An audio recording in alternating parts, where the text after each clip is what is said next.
우리는 지난 시간에 히브리 10장을 살펴보았습니다. 히브리서 10장에서 우리는 주님께서 하나님의 보좌 우편에 앉으시는 모습을 보았습니다.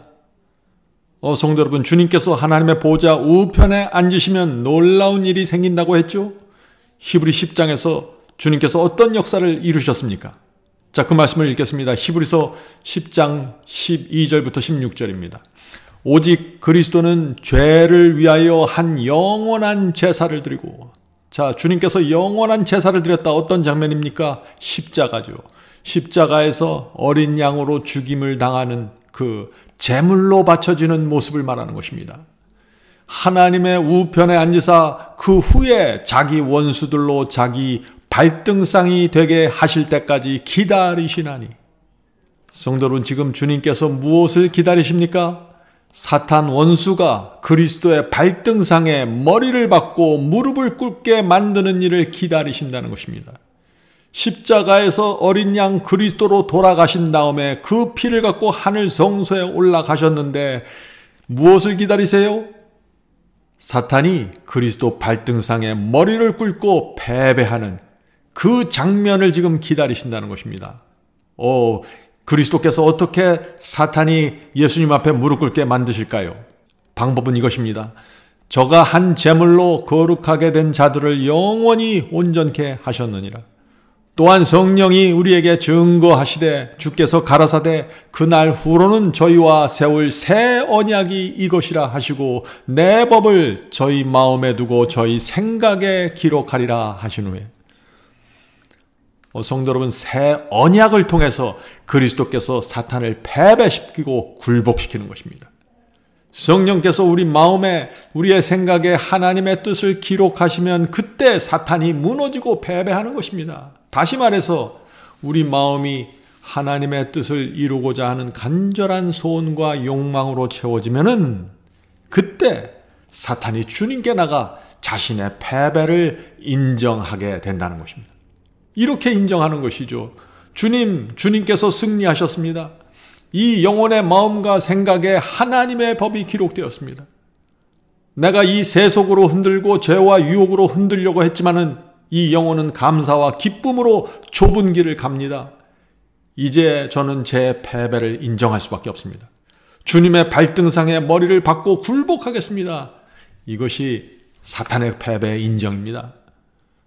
성도 여러분, 우리의 인생에서 일이 일어나기를 주님께서 기다리시는 것입니다. 하나님의 보좌 우편에 앉으셔서 지금 이 일을 이루시고 기다리시는 것입니다. 이것이 우리가 살아가는 이유이고 목표입니다.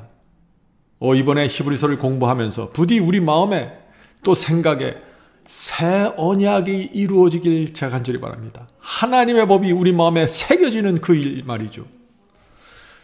자, 히브리서 10장을 마치면서 바울은 우리에게 인내와 믿음을 호소합니다. 히브리서 10장 36절부터 38절입니다. 히브리서 10장 36절부터 38절.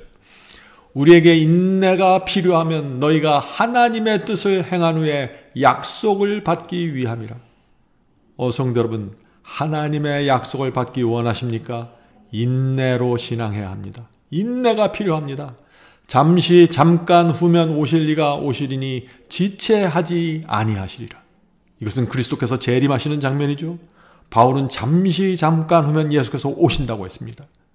어떤 사람들이 예수께서 재림하실 때 준비될까요? 바울은 이런 사람들이 준비된다고 말합니다. 오직 나의 의인은 믿음으로 말미암아 살리라. 또한 뒤로 물러가면 내 마음이 저를 기뻐하지 아니하리라 하셨느니라. 성도 여러분, 바울의 호소가 무엇입니까? 히브리서 10장을 마치면서 바울이 하는 호소가 무엇이에요?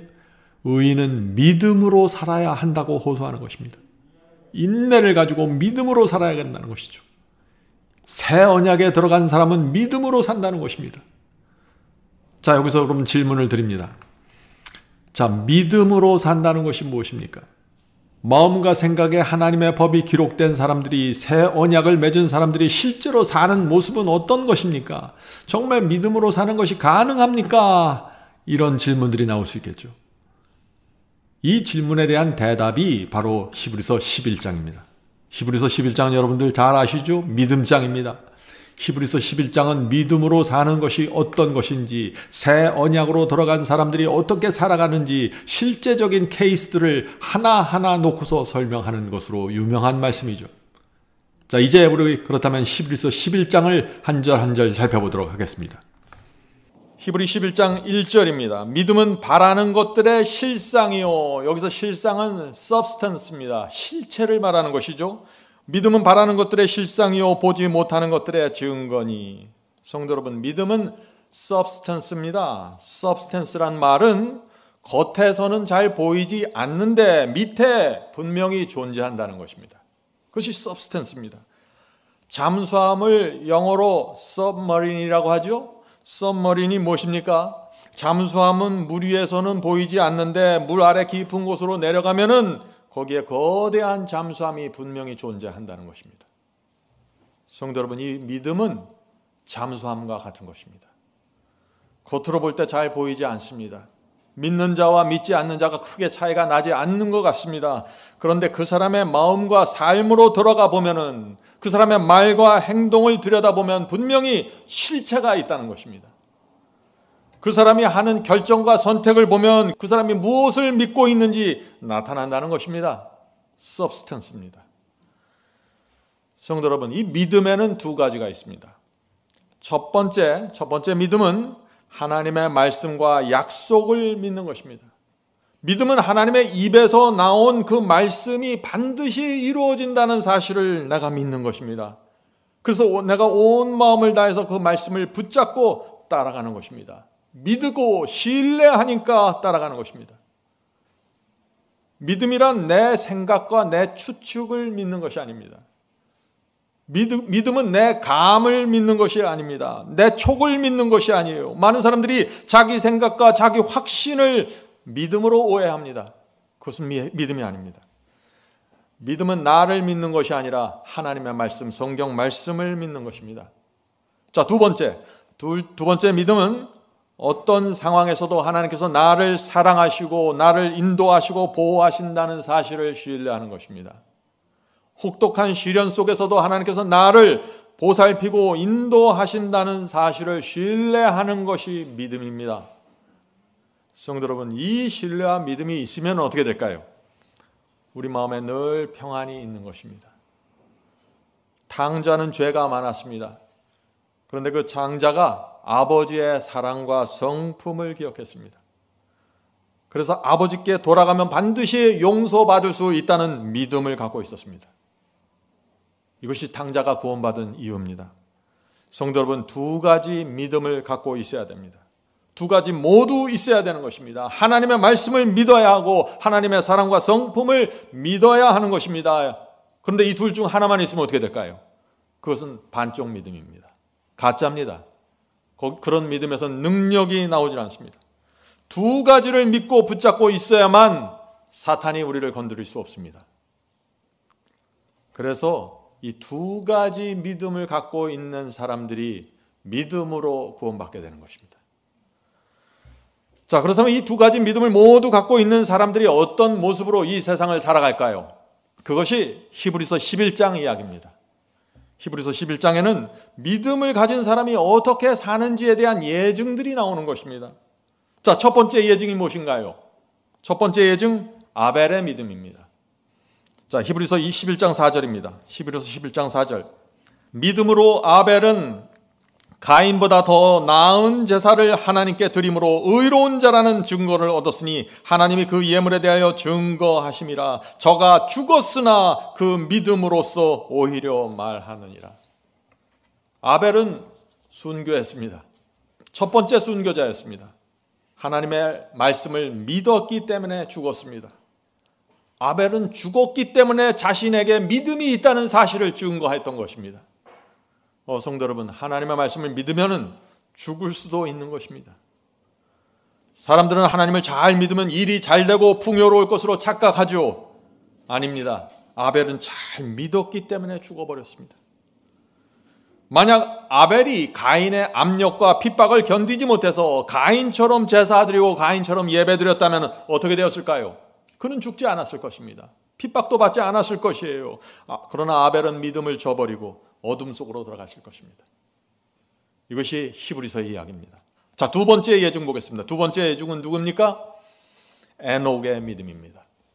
히브리서 11장 5절입니다. 히브리서 11장 5절. 믿음으로 에녹은 죽음을 보지 않고 옮기었으니 하나님이 저를 옮기심으로 다시 보이지 아니하니라. 믿음으로 에녹이 하늘로 올라갔다는 얘기입니다. 하나님이 저를 옮기심으로 다시 보이지 아니하니라. 저는 옮기우기 전에 하나님을 기쁘시게 하는 자라 하는 증거를 받았느니라. 에녹은 믿음 때문에 죽지 않았습니다. 에녹은 믿음 때문에 하늘로 승천했습니다. 아벨은 믿음 때문에 죽었는데 에녹은 믿음 때문에 살은 것입니다. 성도 여러분, 이 아벨과 에녹의 믿음 중에 누구의 믿음이 더 좋은 믿음입니까? 둘 다 같은 믿음입니다. 죽음과 승천이라는 결과가 다를 뿐 믿음은 같은 것입니다. 오늘 많은 사람들이 혼돈합니다. 어떤 사람들은 믿는다고 하면서 큰 축복을 받으면서 성공하는데 어떤 사람들은 믿는다고 하면서 처절하게 실패합니다. 그래서 사람들이 혼돈하는 것입니까? 누가 진짜 믿는 것인가 하고 혼돈하는 것이죠. 전혀 혼돈할 필요 없습니다. 히브리서는 정확하게 말하고 있는 것입니다. 에녹과 아벨 둘 다 하나님 말씀을 신뢰했고 말씀에 순종했는데 전혀 다른 인생의 종말을 맞이한 것입니다. 차이가 없는 것입니다. 성도 여러분, 삶의 모습만 보고 그 사람의 믿음을 판단하면 안 되는 것입니다. 인생이 잘 풀리지 않는다고 해서 내가 믿음이 없는 것이 아니에요. 믿음은 하나님의 말씀과 약속을 내가 붙잡고 따라가는가로 결정되는 것입니다. 그런데 그 따라가는 모습은 여러 가지로 달라질 수 있다는 것입니다. 오늘 우리가 히브리서 11장을 통해서 이 문제를 좀 자세하게 살펴보려고 하는 것입니다. 더 이상 혼돈과 오해에서 벗어나야 되는 것입니다. 자, 믿음의 세 번째 예증 보겠습니다. 세 번째는 노아 이야기입니다. 히브리서 11장 7절입니다. 믿음으로 노아는 아직 보지 못하는 일에, 자, 노아도 믿음으로 한 것입니다. 믿음으로 노아는 아직 보지 못하는 일에 경고하심을 받아 경외함으로 방주를 예비하여 그 집을 구원하였으니 이로 말미암아 세상을 정지하고 믿음을 쫓는 의의 후사가 되었느니라. 노아는 믿음으로 방주를 지었다고 했습니다. 아벨은 믿음으로 죽었고 에녹은 믿음 때문에 하늘에 올라갔는데 노아는 믿음 때문에 방주를 지었다고 한 것입니다. 창조 이래 에덴 동산 이후에 비가 한 번도 하늘에서 떨어진 적이 없는데 노아는 믿음 때문에 120년 동안 조롱과 놀림을 받으면서 저 산에다가 방주를 지은 것입니다. 그래서 그는 홍수 심판을 피했습니다. 에녹, 아벨, 노아 이 세 사람은 동일한 믿음을 가졌습니다. 그런데 전혀 다른 인생을 산 것입니다. 자, 믿음이 어떤 것인지 오늘 봐야 되겠죠? 자, 네 번째 예증 보겠습니다. 네 번째, 아브라함입니다. 히브리서 11장 8절입니다. 믿음으로 아브라함은 부르심을 받았을 때 순종하여 장래 기업으로 받을 땅에 나갈새 갈 바를 알지 못하여. 노아는 믿음 때문에 생애를 바쳐서 방주를 지었고 아브라함은 믿음 때문에 고향을 떠났다고 했습니다. 모든 기득권과 터전을 버리고 아브라함은 떠난 것입니다. 믿음입니다. 성도 여러분, 믿음이 무엇입니까? 하나님께서 무엇을 원하는지 확인하고 따라가는 것입니다. 감으로 움직이는 것이 아니에요. 하나님의 말씀 속에서 하나님의 뜻을 확인하는 것입니다. 그래서 하나님의 뜻이 무엇인지 알게 되었을 때 내 뜻과 내 계획을 내려놓고 따라가는 것, 그것이 믿음입니다. 히브리서 11장 이야기입니다. 아브라함이 하나님의 부르심을 듣고 고향 땅을 떠났는데 좋은 일이 생겼습니까? 아닙니다. 기근이 왔습니다. 아브라함은 분명히 하나님의 말씀을 듣고 부르심에 응답해서 고향을 떠났습니다. 모든 희생을 치렀습니다. 그런데 기근이 온 것입니다. 먹을 것이 떨어졌습니다. 그래서 어쩔 수 없이 애굽으로 내려간 것입니다. 자, 그런 모습을 갈대아 우르의 그 아브라함의 고향 사람들이 보았을 때 어떻게 생각했을까요? 아브라함이 망했다고 생각했을 것입니다. 그 고향 사람들은 이렇게 생각했을 것입니다. 아브라함은 잘못된 결정을 했어. 아브라함이 잘못된 신앙 때문에 가족들이 큰 고생을 하게 되었어 라고 생각했을 것입니다. 성도 여러분, 믿음으로 주님을 따르면은 아브라함 같은 일도 생길 수 있다는 것입니다. 자, 이제 질문을 드립니다. 믿음으로 살 때 우리 인생에 항상 좋은 일만 생길까요? 이제 대답하실 수 있겠죠. 노아 이야기는 우리에게 믿음이 무엇인지 보여줍니다. 노아는 믿음으로 방주를 지었고 주변 사람들이 다 말렸지만 노아는 가족을 데리고 방주 안으로 들어갔습니다. 방주 안에 있는 동안 어떤 일이 생겼을까요? 40일 동안 비가 내렸죠. 그런데 물이 말라서 방주 밖으로 나갈 때까지 1년 이상 방주에 갇혀 살았습니다. 1년 동안 방주 안에 있으면서 노아의 가족들이 하늘의 평강을 누렸을까요? 잔뜩 먹을 거 싸갖고 들어왔으니까 편안했을까요? 아닙니다. 방주 안에서 상상할 수도 없는 일들이 벌어졌습니다. 어떤 일이 생겼을까요? 방주 안에 들어온 그 수많은 동물들이 1년 동안 얌전히 앉아 있었을까요? 동물에게서 나는 냄새가 향기로웠을까요? 동물들이 1년 동안 화장실에 가지 않았을까요?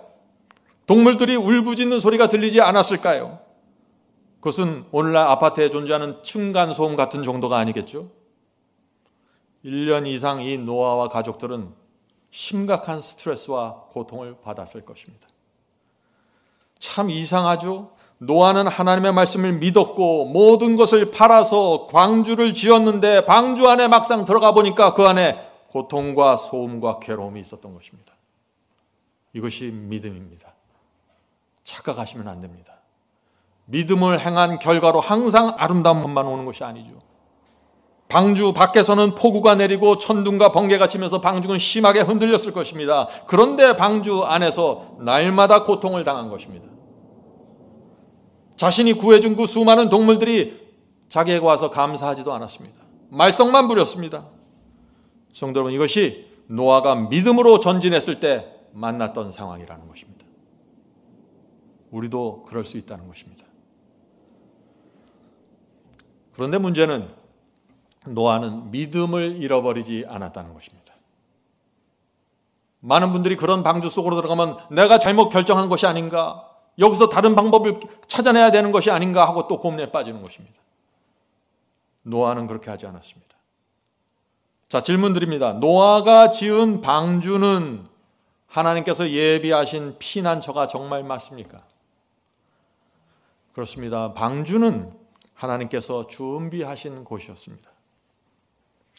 성도 여러분, 교회도 마찬가지입니다. 교회는 풍랑 속에서 흔들리는 방주와 같습니다. 교회 안에 진리가 있고 하나님의 말씀에 의해서 분명히 세워졌지만 그 교회는 이 세상 속에 있는 방주라는 것입니다. 그래서 진리의 터에 세워져 있는 교회는 하나님께서 예비하신 방주인데 그 방주 안으로, 그런 교회 안으로 들어가 보면 거기에 이상한 장면들이 또 나타난다는 것입니다. 하나님께서 예비하신 방주 안에 이상한 장면들, 어떤 장면일까요? 소음이 생깁니다. 안 좋은 냄새가 납니다. 다투고 서로 높아지려고 하고 이런저런 불평들이 들려옵니다. 방주입니다. 흔들릴 필요 없습니다. 믿음으로 보셔야 됩니다. 그 방주 안에 진리가 정확하게 세워져 있는지. 진리만 보고 따라가는 것입니다. 그것이 믿음입니다. 성도로, 만약 방주가 불편하고 시끄럽다고 냄새난다고 문을 열고 밖으로 나가버리면 어떻게 될까요? 거기는 폭풍입니다. 멸망입니다. 진리 밖으로 나가는 것입니다. 성도 여러분, 비가 그치고 땅이 말라서 하나님께서 나오라고 부르실 때까지 움직이면 안 되는 것입니다. 믿음은 주님의 뜻대로 움직이는 것입니다. 방주에 들어갈 때가 있고 방주 안에서 고통당할 때가 있고 방주를 나갈 때가 있는 것입니다. 이 때를 분별하면서 움직이는 것이 믿음이라는 것입니다. 어떻게 해요? 하나님의 말씀에 의거해서. 아벨은 믿음으로 죽었습니다. 에녹은 믿음으로 하늘에 올라갔습니다. 노아는 믿음으로 방주 안에 머물러 있었습니다. 아브라함은 믿음으로 떠났습니다. 그들은 모두 동일한 믿음을 가졌지만 전혀 다른 생애를 살았다는 것입니다.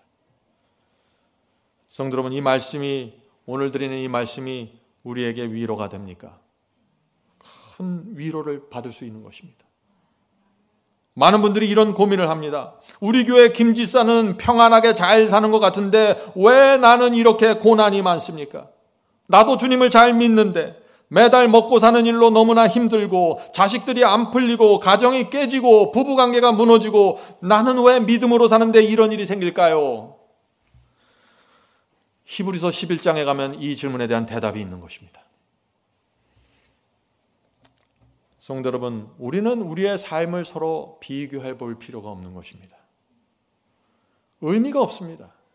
아벨은 아벨의 믿음으로 아벨의 생애를 사는 것이고, 노아는 노아의 믿음으로 노아의 생애를 살았던 것입니다. 하나님께서 부르시고 요구하신 그 길을 걸어간 것입니다. 중요한 것은 저와 여러분이 정말 주님의 뜻대로 오늘 살고 있는가, 그것입니다. 자, 5번째 예증 보겠습니다. 5번째 예증 누구죠? 사라입니다.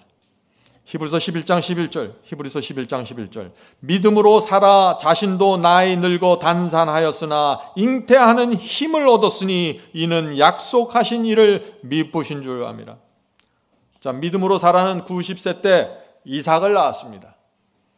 90세 나이에 아이를 가질 수 있는 여인이 있을까요? 없습니다.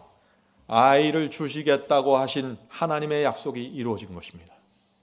하나님의 약속을 받은 것입니다. 믿음으로 아벨은 죽었습니다. 믿음으로 에녹은 하늘로 올라갔습니다. 믿음으로 노아는 120년 동안 한 장소에 머무르면서 산에서 방주를 지었습니다. 믿음으로 아브라함은 75세까지 살던 고향을 떠났습니다. 믿음으로 사라는 90세를 기다려서 이삭을 받았고, 믿음으로 아브라함은 자기가 받은 그 이삭을 다시 번제로 바쳤습니다. 이것이 믿음입니다. 계속해서 움직이는, 계속해서 말씀하시는 하나님의 말씀을 쫓아가는 것입니다. 히브리서 11장 17절.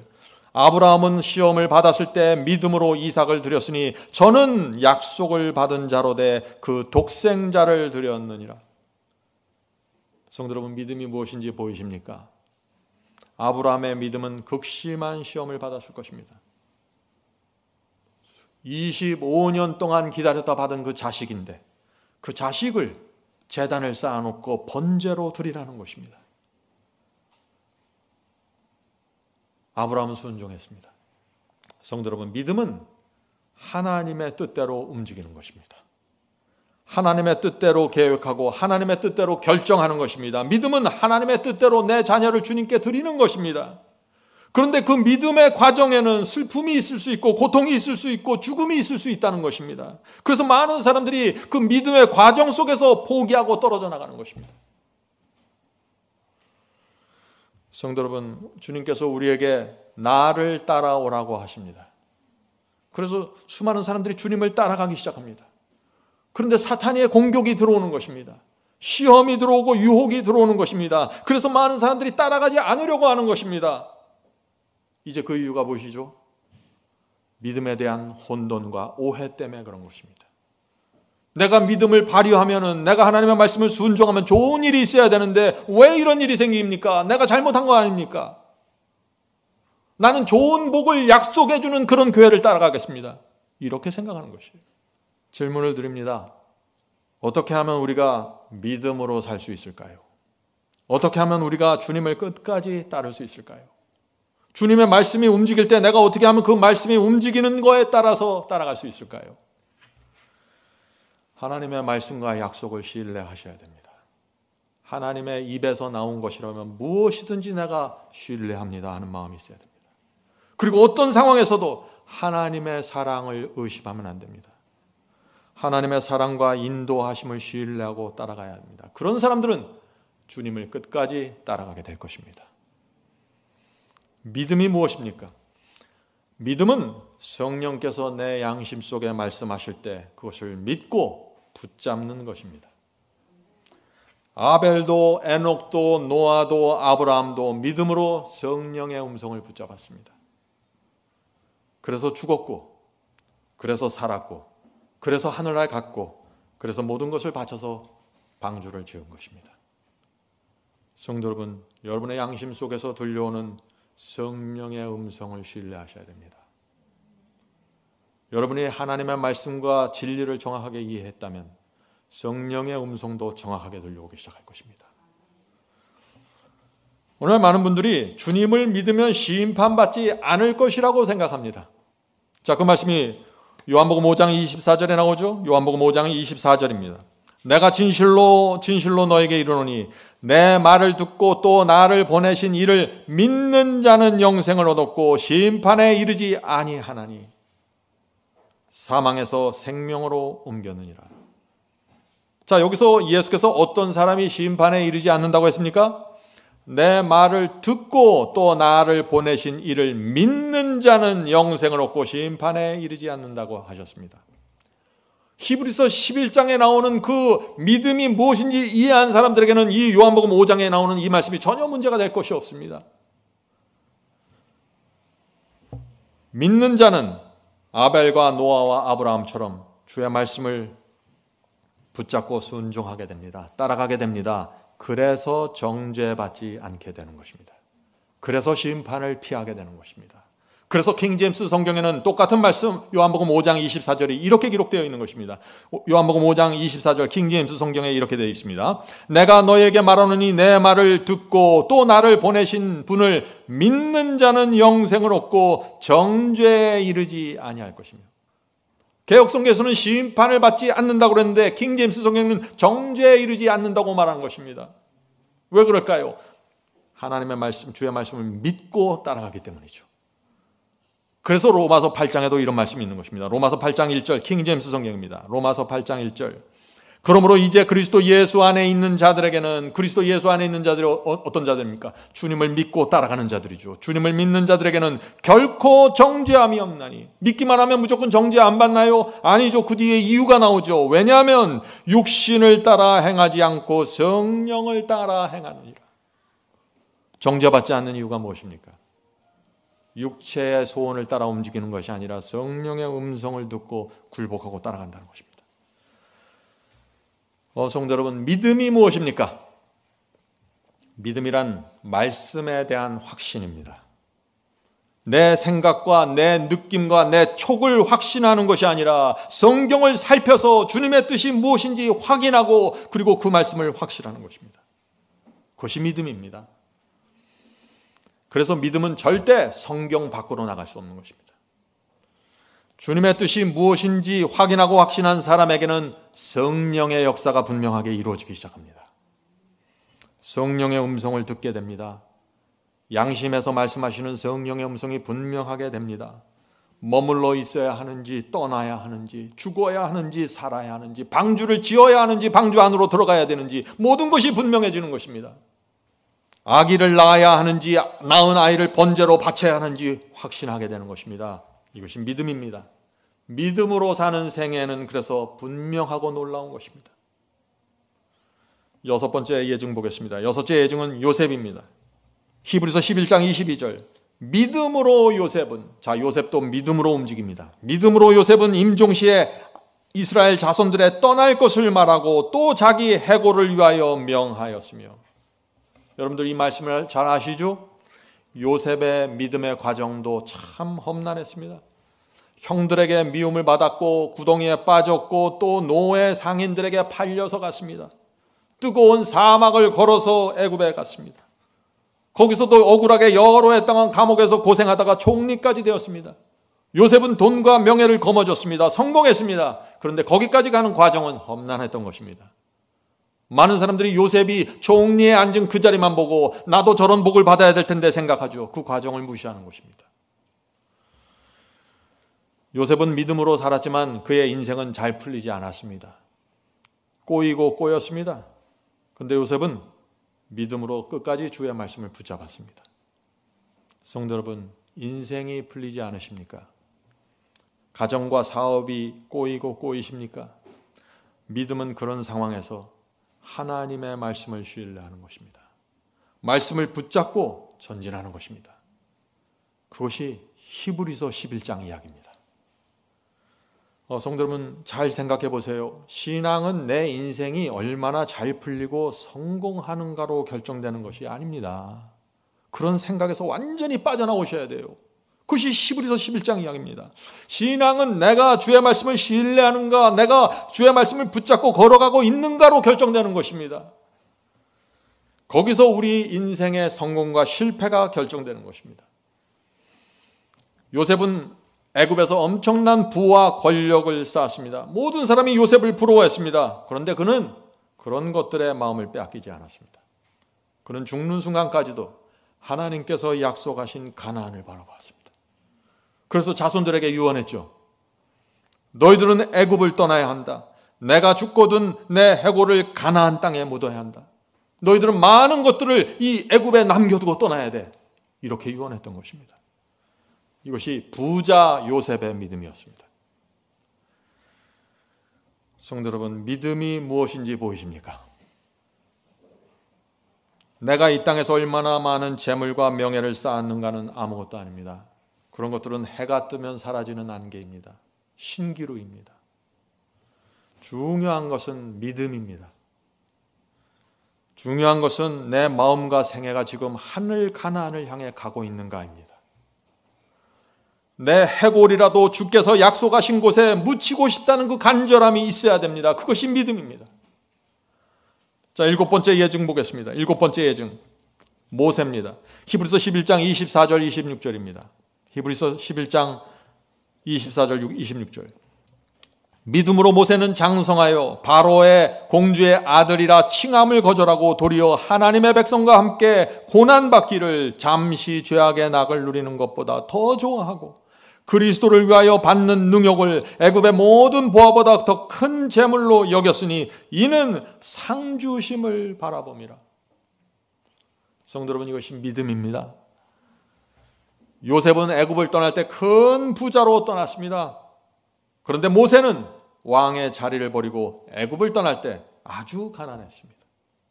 한 사람은 엄청난 재물을 쌓았고 한 사람은 완전히 망해서 가난하게 된 것입니다. 똑같은 믿음입니다. 모세는 집 한 칸 없이 40년 동안 광야에 숨어서 살았습니다. 믿음입니다. 지금 이 세상에 모세와 같은 사람이 있으면 어떻게 할까요?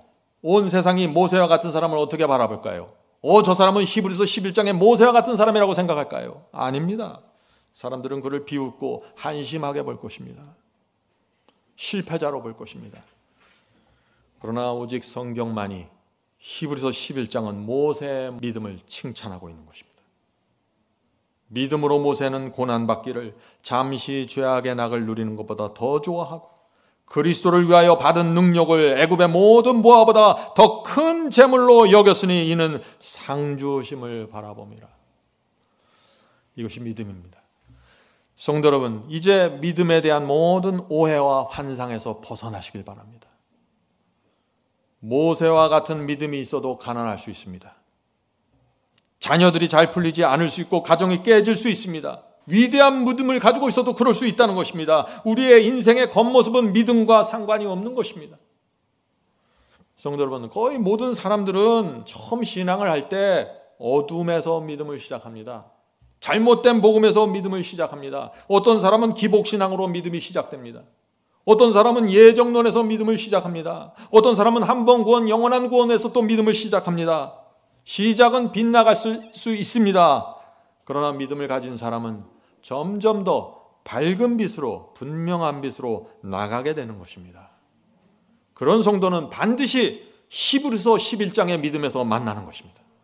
그래서 모든 성도들이 다른 경험을 가고 다른 장소에 있지만 히브리서 11장에서 다 만나게 되는 것입니다. 그래서 하나님께서 한 백성을 인도하시는 것입니다. 히브리서 11장에서 만나는 한 백성을 하나님께서 인도하신다는 것입니다. 그러므로 우리가 과거에 거짓 복음에 속았을지라도, 그것 때문에 가정에 문제가 생기고 여러 가지 문제에 빠졌을지라도 속상해하지 마시고 염려하지 마십시오. 지금부터가 중요한 것입니다. 아벨은 믿음으로 죽었습니다. 에녹은 믿음으로 하늘로 갔습니다. 노아는 믿음으로 방주를 지었습니다. 아브라함은 믿음으로 고향을 등졌습니다. 사라는 믿음으로 이삭을 잉태했고 아브라함은 믿음으로 그 이삭을 제단에 바쳤습니다. 요셉은 믿음으로 애굽의 재물을 축적했습니다. 모세는 믿음으로 모든 재물과 권력을 버렸습니다. 애굽을 떠났습니다. 광야에 들어가서 가난한 자가 되었습니다. 성도 여러분, 믿음이 무엇입니까? 하나님께서 내게 주시는 말씀을 붙잡고 어디든지 따라가는 것입니다. 그것이 믿음입니다. 히브리서 11장에 나오는 이 믿음의 예정들을 하나하나 살펴보세요. 이 믿음의 히브리서 11장은 아주 정교하게 디자인이 된 챕터입니다. 히브리서 11장은 믿음의 예증을 하나하나 말하다가 34절에 가서는 놀라운 말씀을 주십니다. 믿는 자에게 나타나는 능력을 말씀하시는 것입니다. 자, 34절 보겠습니다. 히브리서 11장 34절. 자, 믿음이 있으면 불의 세력을 멸하기도 하고 칼날을 피하기도 하고 연약한 가운데서 강하게 되기도 하며 전쟁에 용맹되어 이방 사람들의 진을 물리치기도 하며, 성도 여러분, 이것이 믿음을 가진 성도에게 나타나는 영광스러운 모습이라는 것입니다. 믿음이 있으면 어떻게 돼요? 믿음이 있으면 다니엘의 세 친구처럼 풀무불 속에서도 불의 세력이 힘을 쓰지 못하게 막는다고요. 믿음이 있으면 칼날이 와서 죽이려고 해도 천사들이 막아준다는 것입니다. 믿음이 있으면 다윗처럼 연약한 소년이 강한 힘으로 골리앗을 무너뜨린다는 것입니다. 믿음의 능력입니다. 그러나 동시에 이 믿음은 성도들을 극심한 고난으로 인도합니다. 그것이 히브리서의 말씀입니다. 자, 35절에 또 이 말씀이 이어지는 것입니다. 히브리서 11장 35절부터 38절. 어떤 이들은 더 좋은 부활을 하여 악형을 받되 구차히 면치 아니하고. 자, 믿음이 있으면 악형을 받는다는 것입니다. 그러나 그것을 피하려고 말씀을 포기하지 않는다는 것이죠. 이것이 믿음이라는 것입니다. 계속해서 보죠. 또 어떤 이들은 희롱과 채찍질 뿐 아니라 믿음 있는 자는 어떤 걸 받아요? 조롱받고 채찍질 받는다고요. 결박과 옥에 갇히는 시험도 받았으며 믿음이 있는 자는 결박당하고 감옥에 들어갈 수 있다는 것입니다. 돌로 치는 것과 톱으로 겨누는 것과 시험과 칼에 죽는 것을 당하고, 믿음이 있는 자는 어떻게 돼요? 돌에 맞을 수 있다는 것입니다. 톱으로 켜질 수 있고 몸이 잘라나갈 수 있고 칼에 맞을 수도 있다는 것입니다. 양과 염소의 가죽을 입고 유리하여 궁법과 환난과 학대를 받았으니 이런 사람은 세상이 감당치 못하도다. 저희가 광야와 산중과 아멸과 토굴에 유리하였느니라. 이런 곳을 돌아다녔다고요. 믿음을 지키기 위해서 말이죠. 성도 여러분, 이 히브리서 11장은 놀라운 책입니다. 무엇이 믿음인가를 보여주기 위해서, 믿음을 갖고 살았던 자들이 어떤 인생을 살았는지, 하나님께서 그들을 어떻게 인도했는지, 그들이 하나님의 부르심을 따라가기 위해서 어떤 결정과 선택을 했는지, 그들이 어떤 고통을 당했는지, 그들에게 나타난 능력이 무엇이었는지 전체를 보여주고 있는 것입니다. 히브리서 11장을 빼놓고 그래서 믿음을 말할 수가 없는 것입니다. 성도 여러분, 잘 생각하셔야 됩니다. 믿음으로 살면 아벨처럼 그런 모습으로 살 때도 있고, 믿음으로 살면 노아처럼 120년 동안 사람들에게 조롱받고 반대받을 수 있는 것입니다. 믿음으로 살면 아브라함처럼 내가 익숙한 모든 것들을 내려놓고 전혀 생소한 곳으로 갈 수도 있다는 것입니다. 믿음으로 살면 요셉처럼 총리도 될 수 있다는 것입니다. 성도 여러분, 그러므로 우리가 중요한 것이 무엇인지 정확하게 짚어야 된다는 것입니다. 중요한 것이 뭐예요?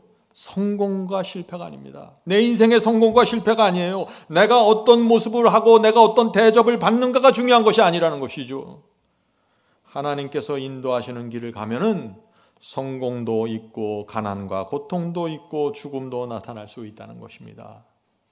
중요한 것은 내가 지금 하나님의 부르심에 정확하게 응답하고 있는가입니다. 중요한 것은 하나님께서 나를 지금 인도하고 계신가입니다. 성도 여러분, 여러분은 주께서 여러분을 인도하실 때 전적으로 믿음으로 응답하고 계십니까? 주께서 내미는 손을 굳건하게 붙잡고 계십니까? 주께서 어떤 사람들을 끝까지 인도하실까요? 주님께서 인도하실 수 있는 사람들이 있는 것입니다. 주께서 인도하실 때 하나님의 말씀과 약속을 믿고 소중하게 붙잡고 따라가는 성도들, 그런 사람들은 반드시 주께서 끝까지 인도하십니다. 주님의 약속을 붙잡고 내가 사라처럼 귀한 자녀를 얻었으면 그 자녀를 하나님의 뜻대로 양육해야 됩니다. 또 어떤 때는 아브라함처럼 그 자녀를 내가 원하지 않는 곳으로 보내서 제단에 바쳐야 되는 것입니다. 이것이 믿음으로 사는 삶입니다. 성도 여러분, 중요한 것이 무엇이에요? 내가 사람들과 교회에서 인정받는 것이 아닙니다. 성도 여러분, 중요한 것들은 내가 지금 어떻게 인정받고 있는가, 대접받고 있는가가 아니에요. 중요한 것은 내가 하나님의 뜻에 지금 내 인생을 바쳤는가가 중요한 것입니다. 정직한 양심으로. 여러분이 진심으로 주님을 믿고 생애를 드렸는데 자꾸 어려운 일이 생기고 점점 더 가난해지는 것 같고 점점 더 빚이 많아지는 것 같고 핍박이 심하게 오는 것처럼 느껴집니까? 그렇다면 그것이 무슨 뜻일까요? 나는 주님을 정말 잘 믿고 있는데 왜 내 삶이 점점 어려워진다고 그렇게 느껴질까요? 무슨 뜻입니까, 그것이? 여러분이 다른 사람들보다 더 특별한 부르심을 받고 있을지 모른다는 것입니다. 남들보다 더 가난하고 남들보다 더 어려운 상황에서 주님께 영광 돌리고 주님의 뜻대로 사는 거룩한 믿음을 보여달라고 주께서 부르시고 계신지 모른다는 것입니다. 그래서 히브리서 11장은 믿음에 대해서 이렇게 말하는 것이죠. 양과 염소의 가죽을 입고 유리하여 궁핍과 환난과 학대를 받았으니 이런 사람은 세상이 감당치 못하도다. 저희가 광야와 산중과 암혈과 토굴에 유리하였느니라. 하나님께서 어떤 때는 세상이 감당치 못하는 사람들을 부르시는 것입니다. 그런 부르심을 받을 때 내 인생이 처절하게 실패자처럼 보일 수 있다는 것입니다. 그러나 주님을 우리가 신뢰하면 우리가 주님께 나가 이런 기도를 드리게 되는 것입니다. 주님, 저는 주께서 결코 나를 버리지 않으실 것을 압니다. 제 눈에 보이는 상황은 너무나 어둡지만 주께서 이 모든 상황을 컨트롤하신다는 사실을 믿습니다. 주여, 저는 주께서 주신 말씀을 붙잡고 이 고난을 통과하겠습니다. 저는 압니다. 주님께서 제 인생에 최고의 행복을 주시기 원한다는 사실을 압니다. 그러나 지금은 행복보다 더 귀한 것을 위해서 이 고통과 시련을 허락하셨다는 사실을 저는 믿습니다. 주께서 저를 훈련시키고 저를 변화시키고 가르치기 원하시면 저는 주님의 뜻을 따르겠습니다. 그것이 기쁨이든지 슬픔이든지 가난이든지 억울함이든지 받아들이겠습니다. 저는 하나님께 내 인생을 어떻게 인도해달라고 요구하지 않겠습니다. 저는 하나님의 사랑과 지혜를 신뢰합니다. 그래서 저는 어린아이처럼 주님을 믿고 당신의 뜻을 따르겠습니다. 이것이 믿음입니다. 이런 믿음을 가진 사람들은 하늘의 평강으로 내 마음이 덮이게 되는 것입니다. 오늘날 그리스도인들의 믿음이 어떻습니까? 은행 잔고가 떨어지면 믿음이 흔들립니다. 말 한마디 때문에 흔들립니다. 자녀 때문에 흔들립니다. 남편 때문에 흔들리고 장사 때문에 흔들리고 계속해서 흔들리는 것입니다. 그래서 오늘날 기독교에서 히브리서 11장의 믿음이 실종되어 버린 것은 아닌지요. 성도 여러분, 저와 여러분 속에 이 히브리서 11장의 믿음이 세워져야 하는 것입니다. 감정이나 느낌이 아니라 믿음이 세워져야 한다는 것입니다. 하나님의 말씀을 소중하게 믿고 신뢰하는 것. 오늘 우리는 믿음을 배워야 하고 믿음이 아닌 것을 또 배워야 합니다.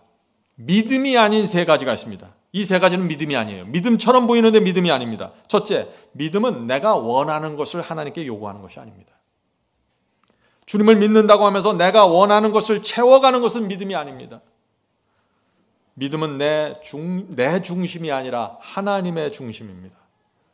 그래서 믿음을 주장하려면 먼저 하나님께서 무엇을 원하는지를 살펴야 되는 것입니다. 어떻게 살필까요? 하나님의 말씀, 성경 말씀을 살펴야 되는 것입니다. 믿음은 기쁘고 행복할 때만 주님을 따르는 것이 아닙니다. 피하고 싶은 상황에서 주님을 따르는 것이 믿음입니다. 그래서 믿음의 기도는 이런 것입니다. 믿음의 기도. 주님, 저는 이 상황을 정말 피하고 싶습니다. 가난은 내가 원했던 것이 아닙니다. 젊은 나이에 암에 걸리는 것도 말도 안 됩니다.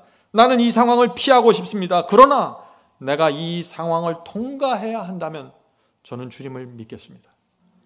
신뢰합니다.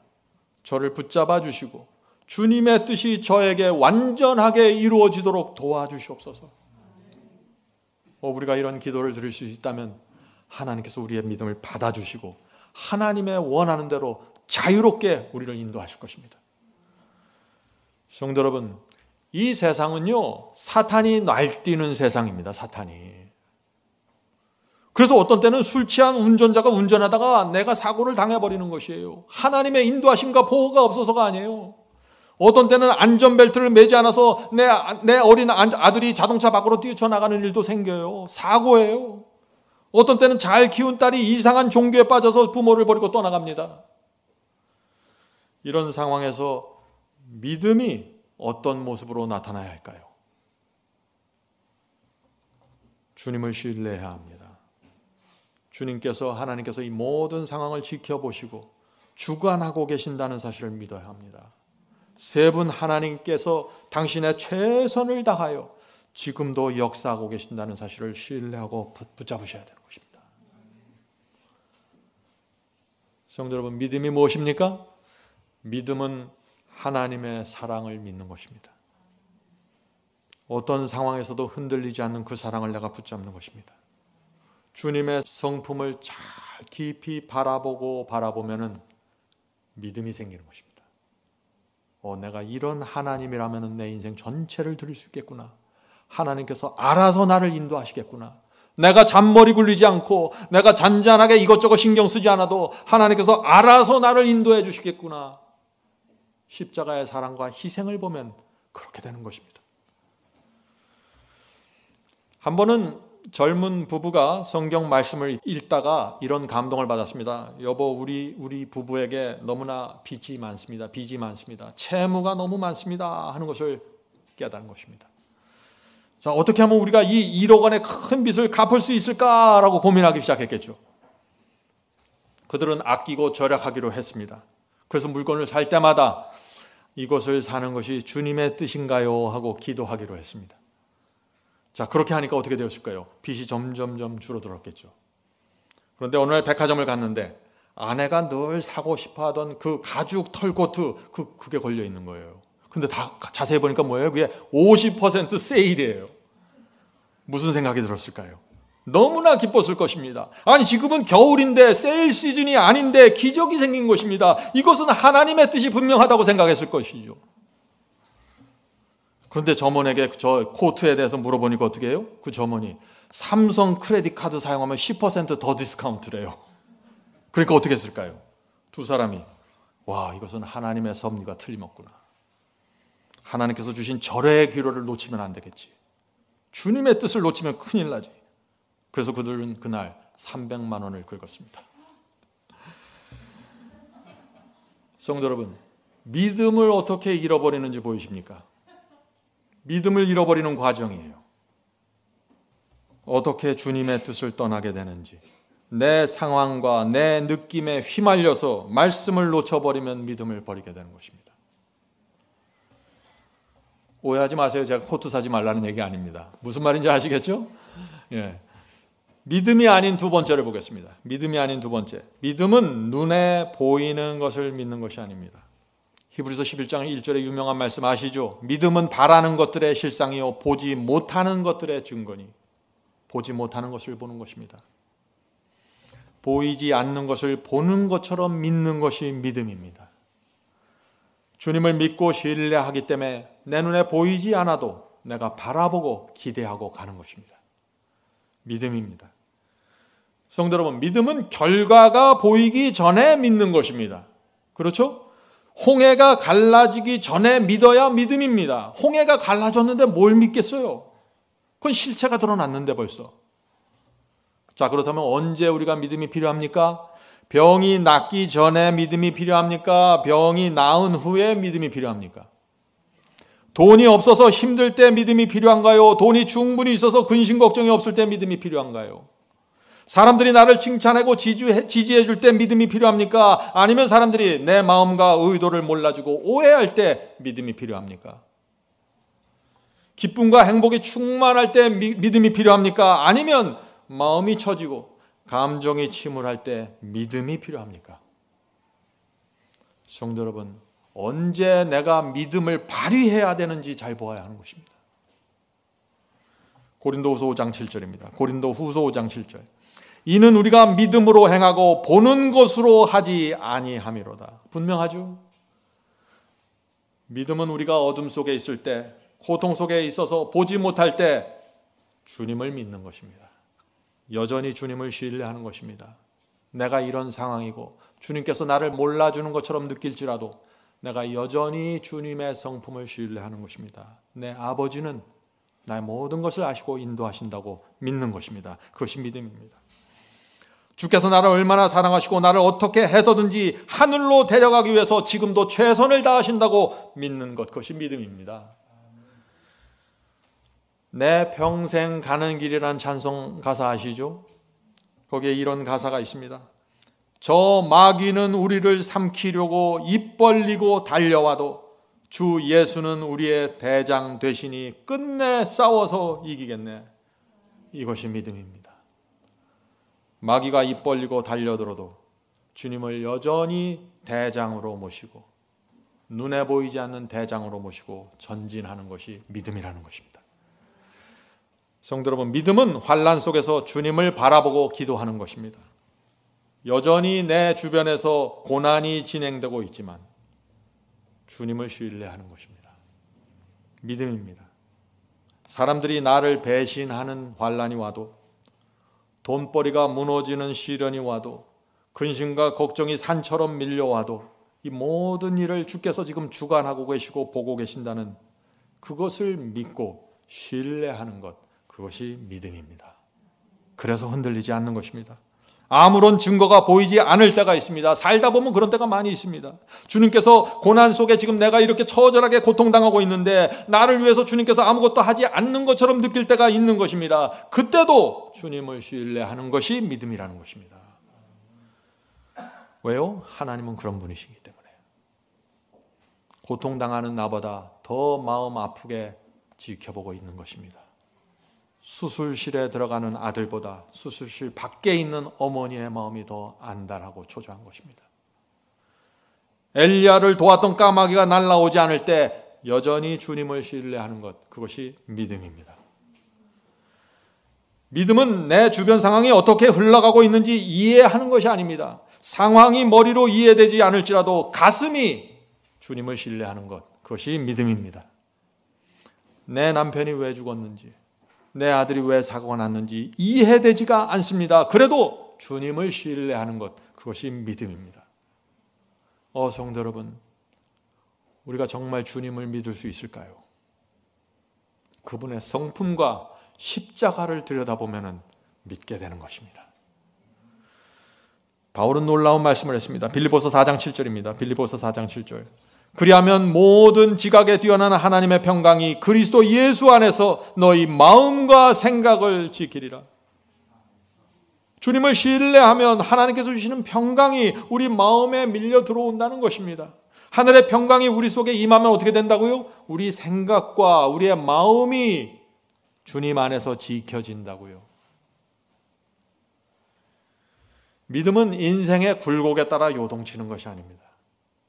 믿음은 시련 속에서도 하나님을 전적으로 신뢰하기 때문에 내 영혼에 평강이 있는 것입니다. 은혜가 있는 것입니다. 자, 믿음이 아닌 것 세 번째 보겠습니다. 여러분들 이제 아시겠죠? 믿음이 아닌 것 세 번째. 내가 이해하는 것만 믿는 것은 믿음이 아닙니다. 우리가 뭐예요? 미물 같은 피조물이에요. 어떻게 우리가 다 이해할 수 있겠어요? 우주를 창조하신 하나님께서, 하늘의 별과 해를 창조하신 하나님께서 어떤 의미와 목적을 가지고 우리의 인생을 꾸려 가시는데 우리가 어떻게 그것을 다 구석구석 이해할 수 있겠어요? 하나님을 신뢰해야 합니다. 여호수아는 이해할 수 없었지만 하나님의 말씀대로 여리고성을 7번 돌았습니다. 여리고성을 7번 여호수아가 돌 때 여리고성 사람들이 어떻게 했을까요? 다 깔깔거리고 웃었을 것입니다. 저 사람들 지금 뭐 하고 있는 거지? 누가 봐도 바보 같은 짓이었어요. 7번 돌았는데 성이 무너지지 않으면 어떻게 해요? 망신도 그런 망신은 없는 거죠. 그러나 여호수아는 하나님께서 주신 말씀을 신뢰했습니다. 하나님께서는 그 믿음으로 따라오는 그 여호수아에게 여리고성이 무너지는 모습을 그래서 보여주실 수 있었던 것입니다. 믿음으로 따라가야만 하나님께서 결과를 주실 수 있어요. 하나님께서 원하시는 결과를. 요셉은 형들이 자기를 왜 노예 상인들에게 팔았는지 이해할 수 없었습니다. 왜 자기 인생에 이런 일이 생기는지 이해할 수가 없었어요. 그러나 하나님을 신뢰했습니다. 억울하게 감옥에 끌려갔습니다. 이해할 수 없었어요. 그러나 주님을 신뢰했습니다. 하나님께서 믿음으로 따라오는 요셉을 보았습니다. 요셉이 어떤 상황에서도 믿음으로 따라오는 그 요셉을 결국 어디까지 앉혔어요? 총리 자리까지 데리고 갈 수 있었던 것입니다. 하나님의 목적과 인도하심이 이루어지려면 내가 믿음으로 화답을 해야 돼요. 전적인 신뢰로 따라가셔야 됩니다. 그래야 여러분이 원하고 하나님께서 원하시는 그 결과에 들어가는 것입니다. 믿음으로 구원받는 이야기입니다. 이것이. 모세는 광야에서 양들을 치면서 40년의 세월을 보냈습니다. 모세는 자신이 왜 이런 생애를 살아야 하는지 이해할 수가 없었어요. 그러나 모세는 주님을 신뢰하고 40년 동안 광야를 떠나지 않았습니다. 왕의 아들이라는 자리를 박차하고 광야로 갔어요. 3년, 5년, 10년쯤 하면 뭐가 나와야 될 텐데 아무것도 나오지 않는 것입니다. 그러나 모세는 계속해서 있었습니다. 믿음입니다, 이것이. 많은 사람들이 설 익은 감자로 떨어져 나가는 것입니다. 완전히 익혀지질 않습니다. 하나님께서는 신뢰하고 따라오는 이 모세를 당신의 종으로 훈련시킬 수 있었고 결국 이스라엘의 지도자로 삼으실 수 있었던 것입니다. 하나님의 섭리가 이루어지려면 우리가 믿음으로 가야 되는 것입니다. 사탄은 그 믿음이 이루어지지 않도록, 하나님의 섭리가 이루어지지 않도록 계속해서 공격하고 들어오는 것입니다. 그것을 견디고 이겨내야 되는 것입니다. 어떻게 해요? 하나님의 말씀을 신뢰함으로. 다니엘은 죄가 없었습니다. 그런데 사자굴에 들어가게 되었습니다. 상황을 이해할 수 없었습니다. 나는 주님의 뜻대로 살았는데 하나님께서 어떻게 나를 사자굴에 보낼 수 있는가? 이렇게 하지 않았다는 것입니다. 신뢰했습니다. 하나님께서 그래서 어떻게 했어요? 사자의 입을 막으시고 다니엘을 지키셨습니다. 믿음의 결과입니다. 바울은 선교하러 갔습니다. 복음을 전파하러 가는데 배가 파손됐어요. 아니 어떻게 이럴 수가 있어요? 믿음으로 나는 지금 하고 있는데 이해할 수 없었습니다. 복음을 전하는데 감옥에 갇히고 매를 수없이 맞았습니다. 이해할 수 없는 상황이 또 생긴 것입니다. 그러나 바울은 주님을 신뢰했습니다. 옥에 갇혀서 주님을 찬양했습니다. 그것이 믿음이라는 것입니다. 주님께서는 이렇게 믿음으로 따라오는 이 바울을 인도하셨고 신약 성경을 기록했고 이방인의 사도로 높이 들어 올릴 수 있었던 것입니다. 하나님의 섭리와 목적이 이루어진 것입니다. 믿음을 통해서 말이죠. 성도 여러분, 믿음은 주님의 뜻을 찾아가는 것입니다. 믿음은 우리 마음의 중심에 있는 주님께 대한 신뢰입니다. 내 마음에 정말 주님께 대한 신뢰가 있으면 믿음으로 따라가는 것입니다. 믿음은 고난과 시련 저 너머에서 기다리고 계시는 하나님을 바라보는 것입니다. 믿음은 언젠가 주님께서 재림하셔서 내 억울함을 다 풀어주시고 판단하실 것이라는 신뢰가 믿음입니다. 그래서 믿음은 주님께 나가 이런 고백을 드리게 되는 것입니다. 주님께서 허락하시는 것이라면 무엇이든지 받겠습니다. 내 눈에는 최악의 상황으로 돌아가는 것처럼 보이지만 주님께서 인도하신다면 끝까지 따라가겠습니다. 저는 주님을 신뢰합니다. 주님께서 항상 나에게 최선이 되고 내 발길이 구원과 영생을 향해 움직이도록 인도하신다는 사실을 믿습니다. 언젠가 주님께서 재림하시면 그때 저는 이 시련과 고난에 대한 주님의 설명을 듣도록 하겠습니다. 그때 저는 주님의 선택과 결정이 의로우셨고 자비로우셨다는 사실을 제가 볼 것을 확신합니다. 주님, 저의 신뢰와 믿음을 받아주시고 주께서 원하시는 대로 저를 인도해 주시옵소서. 이것이 믿음입니다. 성도 여러분, 인생을 살아갈 때 어떤 경우엔 평범한 믿음으로는 극복할 수 없는 상황을 맞이하게 됩니다. 깊은 믿음이 필요할 때가 있습니다. 그때 여러분은 반드시 오늘 우리가 나눈 히브리서 11장의 이야기를 잊으면 안 되는 것입니다. 히브리서 11장은 인생의 바닥까지 내려가셨던 분들을 대한 이야기입니다. 그들은 가장 힘들고 어려운 상황에서 주님을 신뢰하고 믿음으로 하늘 가나안을 향해서 나갔던 분들입니다. 우리도 그런 믿음으로 가면은 우리 인생에 있는 모든 문제들과 덫이 사라지게 될 것입니다. 주께서 우리의 대장 되셔서 하늘 가나안까지 인도해 주시기를 간절히 바랍니다. 하늘에 계신 아버지, 저에게 믿음이 무엇인지 가르쳐 주시옵소서.